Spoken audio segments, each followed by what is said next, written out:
wal nahtaris juhdana mimma yaqta'una 'anillah wa 'anir rasul sallallahu alaihi wasallam wa 'anil syekh radhiyallahu anhu.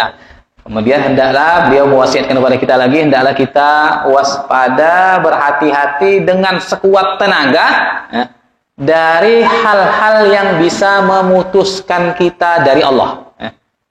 Perkara yang bisa memutuskan kita dari Allah, artinya perkara-perkara syirik yang membuat kita akan putus dari Allah Subhanahu wa taala.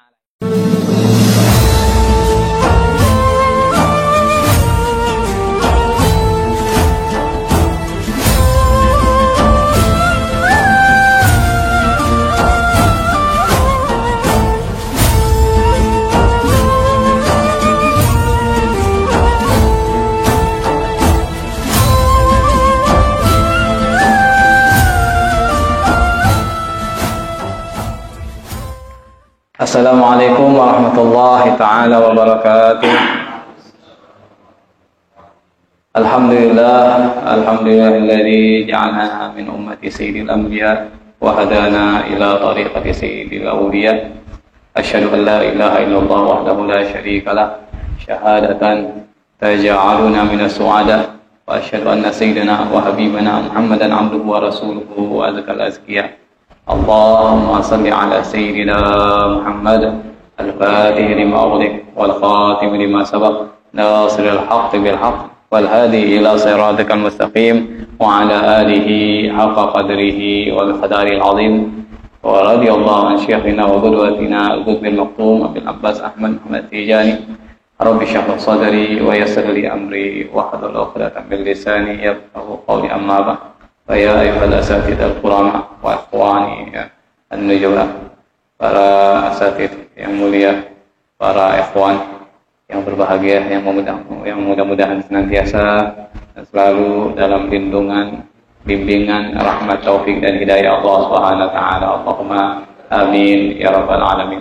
Alhamdulillah, di ahad sore kali ini Allah Subhanahu wa taala masih memberikan kita panjang umur dalam keadaan sehat walafiat. Kita masih digerakkan hati kita untuk berzikir bersama, mendekatkan diri kepada Allah Subhanahu wa taala. Semoga zikir wazifah yang barusan kita baca diterima oleh Allah Subhanahu wa taala, menjadi sebab hidup kita diberkahi oleh Allah Subhanahu wa taala, dan kita mohon mudah-mudahan Allah Subhanahu wa taala selalu beri kita istiqamah dalam berbuat taat, dalam berzikir, dalam berthariqah sampai kita mati dalam keadaan husnul khatimah. Allahumma amin ya rabbal alamin.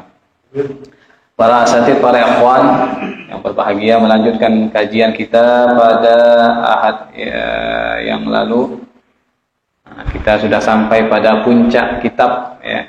Insyaallah hari ini kita bisa hatamkan ini kitab ya. Kalau hatam insyaallah kita kaji kembali kitab yang lain, kitab Al-Fathur Rabbani insyaallah. Sekarang kita hatamkan dulu kitab Fasdus Sabil ini. Qala musannif rahimahullah ta'ala, wa inni usi nafsi wa ikhwani bil muhafazati 'alal kitab wa sunnati zahiran wa batinan. Di akhir kitabnya beliau Sayyid Muhammad Al-Hafidz memberikan wasiat kepada kita semua, dan beliau juga berwasiat kepada dirinya sendiri. Sesungguhnya aku berwasiat untuk diriku dan para ikhwanku, para ikhwan-ikhwan ya, siapa saja yang membaca kitab ini ya, agar menjaga kitab dan sunnah, zahir dan batin. Menjaga kitab dan sunnah secara zahir dan secara batin. Zahir kita harus jaga kitab jangan sampai ada orang-orang yang ingin mengganggu, merubah, merusak kitab Allah Subhanahu wa taala. Begitu juga sunnah-sunnah Nabi kita secara zahir menjaga, jangan sampai ada seorang pun yang melecehkan sunnah-sunnah Nabi kita. Dan secara batin kita yakini itu kitab dan sunnah kita amalkan sesuai dengan apa yang telah diajarkan oleh para guru-guru kita ya. Jadi karena asas thariqah kita Tijaniyah dan semua thariqah asasnya adalah kitab dan sunnah, berpegang teguh pada kitab dan sunnah. Apabila ada satu thariqah, apapun thariqahnya yang menisbatkan kepada para masyayikh thariqah yang bersambung sanad kepada Rasulullah, kemudian tidak berpegang teguh pada kitab dan sunnah, berarti itu thariqah telah menyimpang dari ajaran para masyayikh thariqah. Jadi semua thariqah pijakannya asasnya adalah kitab dan sunnah. Terutama kita thariqah Tijaniyah ini ya. Jadi kitab yang menjadi neraca ukuran tolak ukur dalam thariqah kita adalah kitab dan sunnah. Wal isyghal, kemudian beliau mewasiatkan juga wal isyghal bil ilmi wal amal bihi. Nah, yang beliau wasiatkan kepada para ikhwan, sibuk dengan ilmu, artinya ngaji ya. Jadi berthariqah bukan hanya sekedar wiritan saja, tetapi harus ngaji, harus sibuk menyibukkan diri dengan ilmu, hadir majelis ilmu ya. Hadir ta'lim terutama hal-hal yang berkaitan dengan thariqah Tijaniyah. Wal amal bihi, dan juga mengamalkan ilmu. Jadi thariqah Tijaniyah adalah thariqah ilmin wa amalin wa ibadatin. Jadi thariqah Tijaniyah itu thariqah ilmu, thariqah amal, dan juga thariqah ibadah. Dan juga dikenal thariqah ini dengan thariqatul ulama, karena isinya itu ada para ulama-ulama besar semua. Ulama-ulama besar, termasuk yang penulis kitab ini, Syed Muhammad Al-Hafidh, seorang muhaddis, seorang muhaddis, alim, sufi, yang sekarang muridnya ada mufti Mesir itu adalah Syekh Ali Jum'ah, itu adalah muridnya. Bahkan ada dalam lihat dalam satu video Syekh Ali Jum'ah itu bercerita tentang gurunya ini. Tentang gurunya, beliau ini selama 40 tahun itu tidak pernah beliau tidak pernah tidur malam. Sholat subuh dengan wudu isya. Selama 40 tahun nulis kitab. Itu kayak cerita Syekh Ali Jum'ah itu Syed Muhammad Al-Hafidh ini. Luar biasa, bukan orang sembarang ini. Jadi 40 tahun tidak pernah melek terus setiap malam tahajud. Juga dalam thariqah kita ada Syekh Ali Harazim, Syekh Ali At-Tamasini, kemudian semuanya orang-orang Syekh Ibrahim Niyas, Syekh Ibrahim Ar-Rayyahi, At-Tunisi, orang-orang besar semua. Syekh Ibrahim Ar-Rayyahi At-Tunisi. Ini beliau sebelumnya mursyid thariqah Syadziliyah. Kemudian dibayat oleh Syekh Ali Harazim menjadi Tijani, dan kemudian akhirnya pun beliau Syekh Ali Ibrahim Ar-Rayyahi bertemu dengan Syekh Ahmad Tijani dan mengambil sanad langsung dengan Syekh Ahmad Tijani ketika itu. Jadi banyak para pembesar-pembesar thariqah lain yang berpindah ke thariqah Tijani. Jadi thariqah ilmu dan juga mengamalkan ilmu. Ini yang sangat diwasiatkan oleh beliau pada para ikhwan supaya menyibukkan diri dengan ilmu. Ngaji. Khususan ma yahtassu bi adabis sayri ilallah, terutama yang perlu kita pelajari, ilmu yang perlu kita kaji itu terutama perkara yang khusus yang membicarakan tentang adab-adab tata krama berjalan menuju Allah Subhanahu wa taala. Tata krama suluk. Karena inti ajaran thariqah itu adalah adab. Adab bagaimana tata cara kita berjalan menuju Allah Subhanahu wa taala. Ini yang perlu dikaji ya. Wa qiraati ma tayassara minal Qur'an. Beliau juga menganjurkan membaca Quran. Ayat-ayat yang mudah bagi kita dari Quran, membaca Quran, menjadikan Quran sebagai rutinitas. Wa qad hatta sayyiduna ala qiraati hizbain fil yaum ala al-aqall liman istata. Bahkan guru kita Syekh Ahmad Tijani radhiyallahu an menganjurkan kita untuk membaca Quran setiap hari itu 2 hizib. 2 hizib itu 1 juz. Karena Quran itu ada 60 hizib. 60 hizib ya. Quran kan ada 30 juz. Terdiri dari 60 hizib ya. Setengah juz itu 1 hizib. Yang dianjurkan oleh guru kita bagi para ikhwan itu adalah minimal 1 juz setiap hari bagi yang mampu ya. Bagi yang mampu tentunya setelah kita merutinkan wirid wajib, maka sangat dianjurkan untuk menjadikan rutinitas yaitu bacaan Quran. Kalau mampu 1 juz, kalau tidak mampu pokoknya semampunya berapa 1 lembar setiap habis sholat, ataupun setiap hari 1 lembar, malam pagi selembar, malam selembar, pokoknya semampu kita untuk merutinkan bacaan Quran. Itu yang dianjurkan oleh guru kita. Yang bagi yang mampu tadi Nah, hendaklah membaca satu juz setiap hari, berarti sebulan khatam. Nah, ini yang dianjurkan. Memang Quran ini adalah wiridnya para aulia, wiridnya puncak. Jadi wiridnya para agatop. Mereka setelah merutinkan zikir-zikir tertentu, nanti pada puncaknya yang menjadi rutinitas mereka itu adalah Quran. Makanya kita sering dengar para aulia, para ulama yang bisa menghatamkan Quran sehari semalam sekali. Karena memang sudah jadi mendarah daging itu Quran bagi mereka. Sayyidina Utsman radhiyallahu an, beliau setiap malam menghatamkan Quran dalam 2 rakaat. 1 rakaat 15 juz. 2 rakaat hatam. Sampai beliau diriwayatkan kalau sholat malam itu pakai tongkat. Kan lama ini Quran ini. Pakai tongkat. 2 rakaat kok tahajudnya, tapi hatam Quran. Nah, seperti itu wiridnya. Tiap malam itu wiridnya. Al-Imam Syafi'i dalam riwayat disebutkan beliau kalau bulan Ramadan hatam Quran 60 kali. Kalau bulan Ramadan berarti 1 hari itu 2 kali, malam sekali, siang sekali hatamnya. Itu bukan hanya sibuk baca Quran, beliau juga ngajar, muthala'ah. Memang diberikan keistimewaan waktunya itu dia bisa bacanya pun bukan dengan bacaan yang benar, bukan asal-asal baca itu.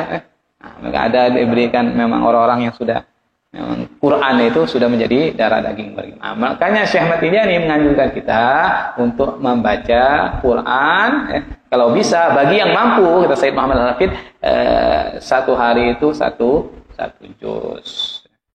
Wa bi ihsanil muamalati fi ma bainana wa baina rabbina wa ma bainana wa baina anfusina wa ma bainana wa baina ikhwanina. Kemudian beliau juga di sini berwasiat kepada para ikhwan agar untuk memperbaiki hubungan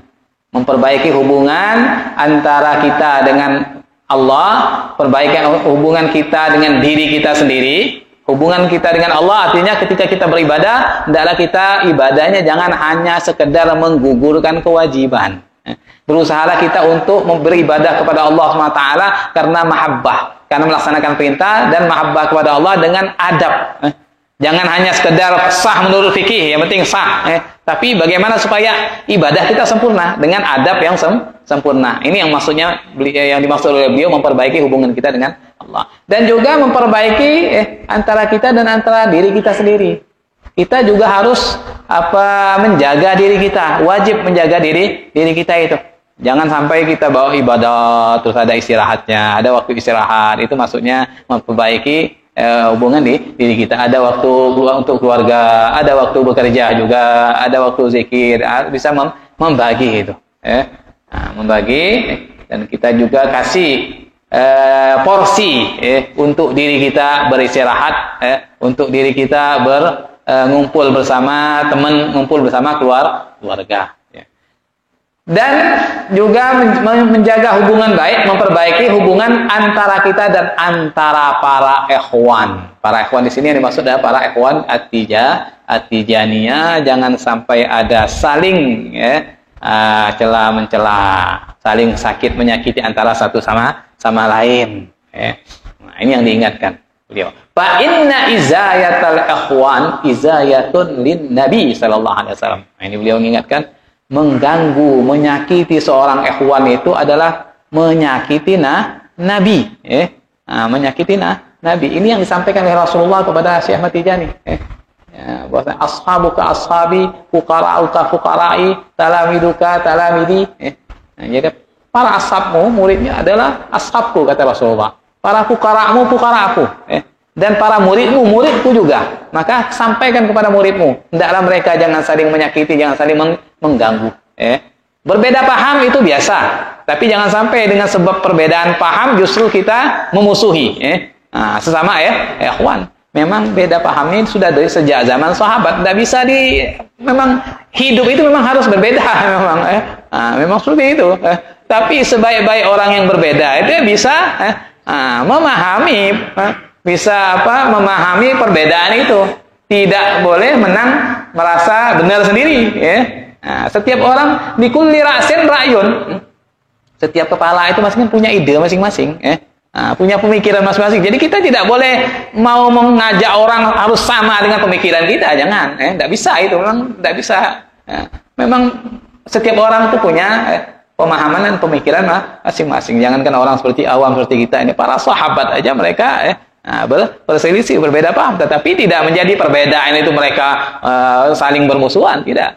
Justru dengan perbedaan itu membawa mereka pada persatuan. Nah, dengan perbedaan akan bersatu. Ini pannya masalah ini masalah ini. Jadi saling memahami. Imam Syafi'i berselisih paham dengan Imam Malik. Imam Ahmad bin Hanbal berselisih paham dengan Imam Syafi'i. Tapi mereka tetap menghargai, tetap bersatu itu. Ya. Nah, jadi ini yang diwasiatkan oleh beliau, jangan sampai menyakiti sesama ikhwan, karena itu akan menyakiti Nabi. Ya. Menyakiti Nabi ini yang sudah diingatkan Nabi sendiri secara yallah kepada Syekh Ahmad Tijani radhiyallahu anhu, supaya Syekh Ahmad Tijani mengingatkan pada muridnya supaya jangan saling menyakiti, jangan saling mencela antara sama akhwan, karena itu adalah menyakiti diri beliau, ya. Nah, diri beliau itu. Ini istilahnya begitu besar kedudukan para ikhwan Tijani di mata Rasulullah. Nah, di mata Rasulullah. Karena makalah Rasulullah ini menyebabkan Syekh Ahmad Tijani itu memberikan perhatian besar kepada para ashabnya. Bagaimana tidak? Beliau menghormati para ashab, orang-orang mengambil wirid, karena sudah pernyataan dari Rasulullah tadi. Muridmu adalah muridku, fuqara'mu adalah fuqara'ku, ashabku ashabku. Jadi Syekh Ahmad Tijani ini beliau sangat ta'zim, menghormati para ikhwan. Bukan karena ikhwan mengambil tauhid, tapi karena memang itu adalah ashab dan fuqara'nya Rasulullah. Sehingga beliau itu mewariskan semua makamnya itu diwarisi oleh para ashabnya. Makam yang beliau capai itu semuanya akan mengalir pada ashabnya, kecuali dua makam yang tidak bisa diperoleh ashabnya, yaitu makam al-khatmiyah sama katmiyah. Ini khusus bagi beliau ini. Adapun makam yang lain semuanya al-ghutub, al-ghaus itu bisa diwarisi oleh para ikhwan, para ashabnya. Tergantung, semuanya itu tergantung kasrul himmah. Semakin kuat kecintaan seorang ikhwan kepada Syekh Ahmad Tijani, ta'alluqnya semakin kuat, maka semakin besar peluang dia untuk mencapai makam-makam yang telah diraih oleh Syekh Ahmad Tijani. Walaupun tujuan kita bukan seperti itu, pokoknya tujuan kita ibadah, melaksanakan perintah Allah, mencari ridho guru kita, ridho Allah dan ridho Rasulnya.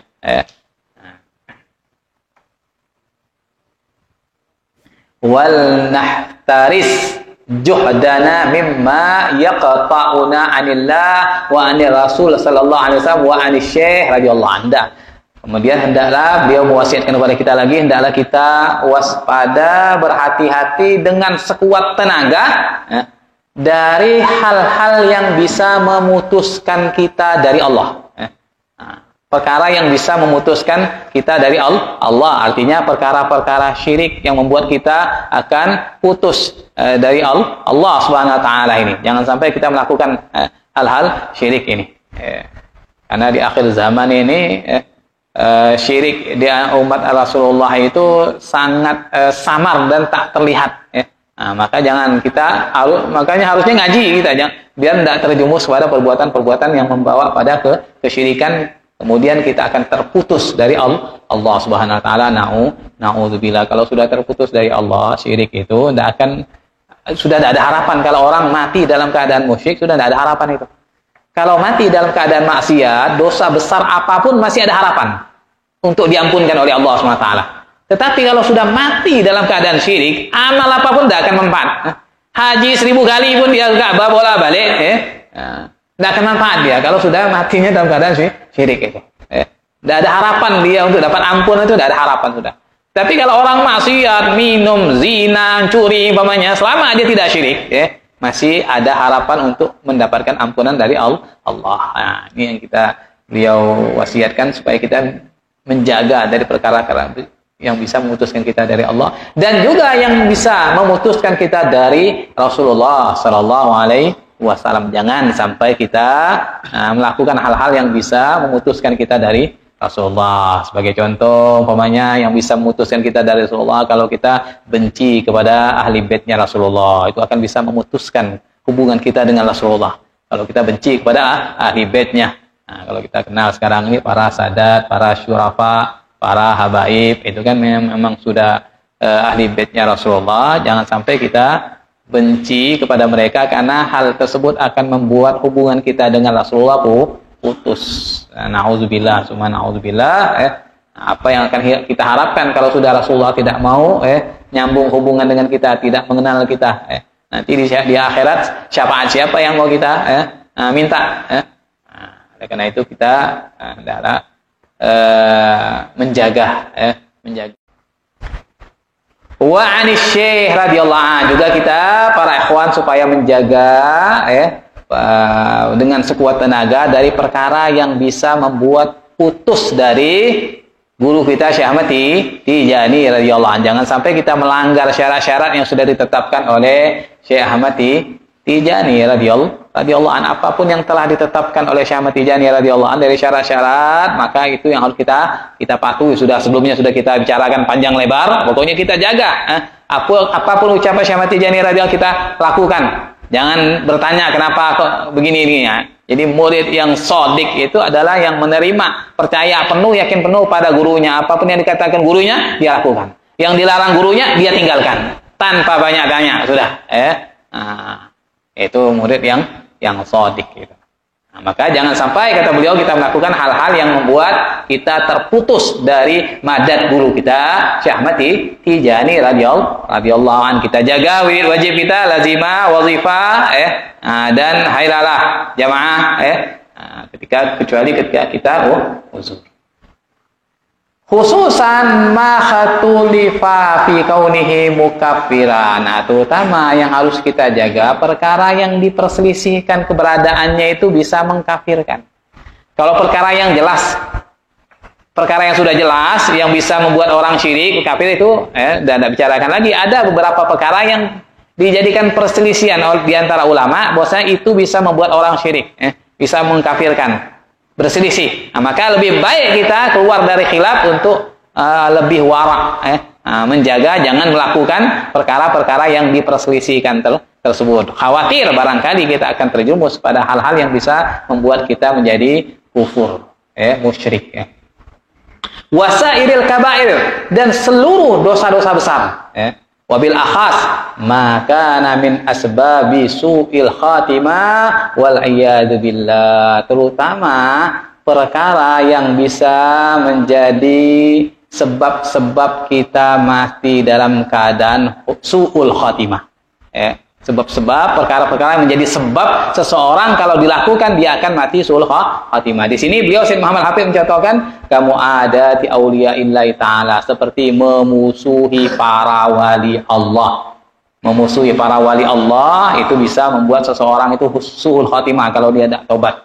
Wal riba, melakukan riba, wal uquq, wa idman zina, wal uquq, durhaka kepada orang tua. Itu bisa kalau sampai orang tuanya tidak ridha, dia mati dalam keadaan durhaka, bisa su'ul khatimah itu. Dan juga idman zina, suka jajan,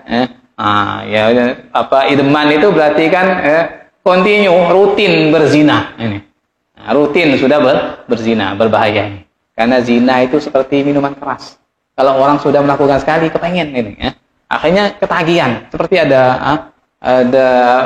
nikotinnya itu, sama seperti dukhon itu, rokok itu, kalau sudah itu, susah untuk berhenti itu. Itu juga zina kalau orang sudah melakukan, ya pengennya jajan terus itu. Nggak mau kawin, senangnya jajan aja. Itu kalau orang sudah itu bahaya itu. Makanya diingatkan di sini. Ila akhirih ma huwa mansus fi mawadi'i wasairil muharramat, dan sampai pada akhir sesuatu yang sudah dinaskan pada tempat-tempatnya dan seluruh hal-hal yang diharamkan untuk kita jaga. Wa minal ma'lum anna man taraka tariqat at-tijaniyah ba'da akhirih laha yu'addu asiman fa inna auradaha manzurah. Sudah diketahui, minal ma'lum, sudah di kalangan masyayikh dan para ikhwan semuanya, bahwa orang yang meninggalkan tariqah tijaniyah setelah dia mengambil tariqah tijaniyah, setelah dia bai'at tariqah tijaniyah, kemudian dia meninggalkan yu'addu asiman, maka dia dianggap sebagai orang yang berdosa, telah melakukan dosa. Fa inna auradaha manzurah, karena wirid tariqah tijaniyah itu dinazarkan. Dinazarkan. Ketika seorang berbaiat berarti dia telah bernazar untuk mengamalkan ketiga wirid wajib ini sampai mati.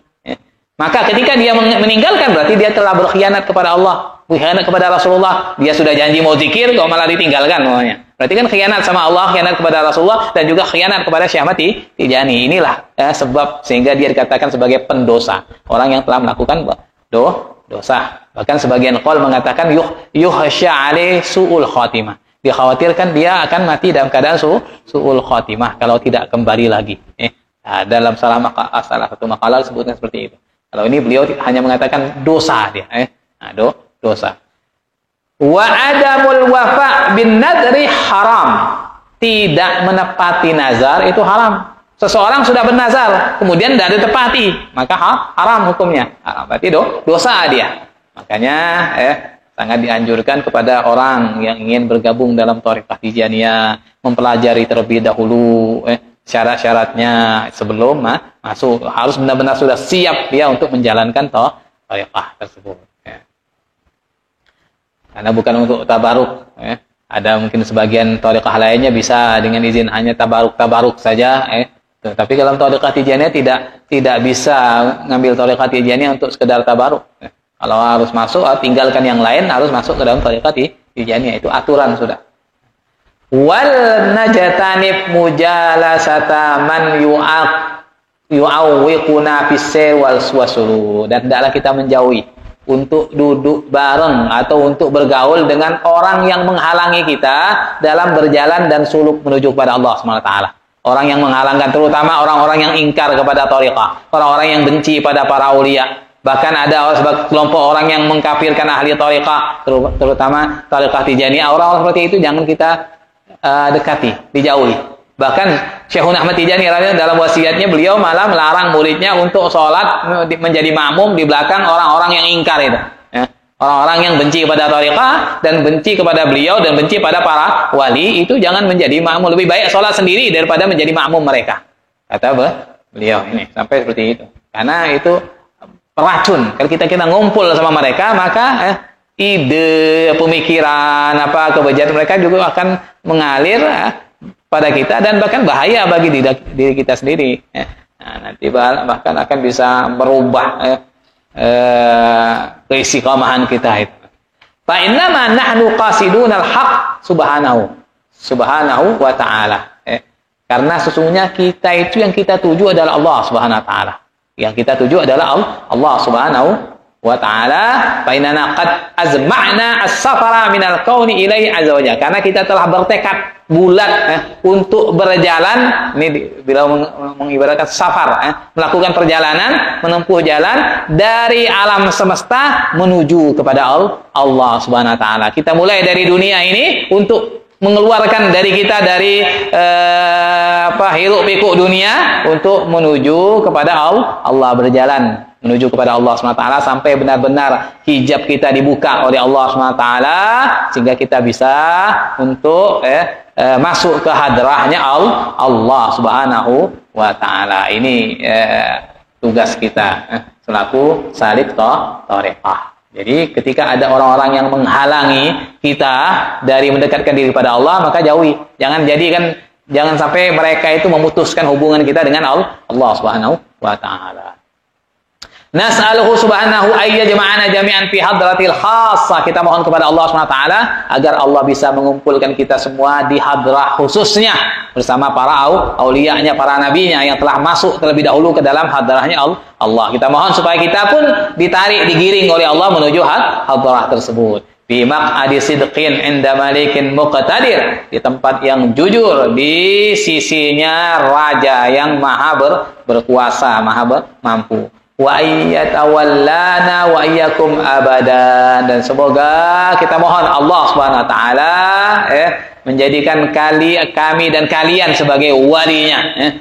Kita segala urusan kita diurus oleh Allah Subhanahu wa taala, kita dijaga, didapat inayah, perhatian dari Allah Subhanahu wa taala. Wa yuhsin lakum lana wa lakumul khatimah, dan semoga Allah Subhanahu wa taala menjadikan kami dan kalian semua mati dalam keadaan husnul khatimah, diakhiri dengan akhir yang Baik, ini akhir dari wasiat beliau Syekh Muhammad Al-Hafidz dalam kitabnya Qasdus Sabil. Mudah-mudahan apa yang kita pelajari, kita baca dari kitab beliau ini bermanfaat bagi kita semua, menjadikan kita lebih istiqomah, lebih dekat kepada Allah SWT, lebih semangat lagi untuk melakukan zikir-zikir wajib, untuk ngaji, untuk berkumpul bersilaturahmi bersama. Allahumma amin ya rabbal alamin. Mari para hadirin, para ikhwan yang berbahagia, kita akhiri majlis kita ini dengan doa. Alhamdulillah kita sudah menghatamkan kitab ini. Mudah-mudahan terus kita diberikan panjang umur, sehat walafiat. Insyaallah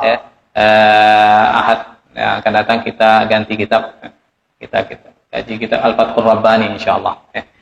أعوذ بالله من الشيطان الرجيم بسم الله الرحمن الرحيم الحمد لله رب العالمين اللهم صل على سيدنا محمد الفاتح لما أغلق والخاتم لما سبق ناصر الحق بالحق والهادي إلى الصراط المستقيم وعلى آله حق قدر المقدار العظيم اللهم اجعل جمعنا هذا جمعا مرحوما وتفرقنا بعد تفرقا معصوما ولا تجعل فينا ولا معنا شقيا ولا محروما اللهم أعطي كل سائل منا سؤله ومطلوبه في الدارين دار الدنيا ودار الآخرة علمنا الله وإياكم علم التقى والأدب علمنا الله وإياكم علم التقى والأدب علمنا الله وإياكم علم التقى والأدب يا رب كل شيء بقدرتك على كل شيء اغفر لنا كل شيء ولا تسألنا كل شيء ولا تحاسبنا بكل شيء وأعطينا كل شيء يا ميسر كل عسير وتيسير العسير عليك يسير اللهم يا من لا يحتاج إلى البيان والتفسير حاجاتنا إليك كثير وأنت عالم بها وبصير يا رب بالمصطفى بلغ مقاصدنا واغفر لنا ما مضى يا واسع الكرم يا أرحم الراحمين يا أرحم الراحمين يا أرحم الراحمين فرج على المسلمين ربنا آتنا في الدنيا حسنة وفي الآخرة حسنة وقنا عذاب النار بهمة شأن التجاني وجانا بالمصطفى محمد صلى الله عليه وسلم بسم الله الرحمن الرحيم الحمد لله رب العالمين الرحمن الرحيم مالك يوم الدين إياك نعبد وإياك نستعين اهدنا الصراط المستقيم صراط الذين أنعمت عليهم غير المغضوب عليهم ولا الضالين آمين اللهم صل على سيدنا محمد الفاتح لما أغلق والخاتم لما سبق ناصر الحق بالحق والهادي إلى صراطك المستقيم وعلى آله حق قدره ومقداره العظيم سبحان ربك رب العزة عما يصفون وسلام على المرسلين والحمد لله رب العالمين وبالله التوفيق والهداية ثم السلام عليكم ورحمة الله تعالى وبركاته.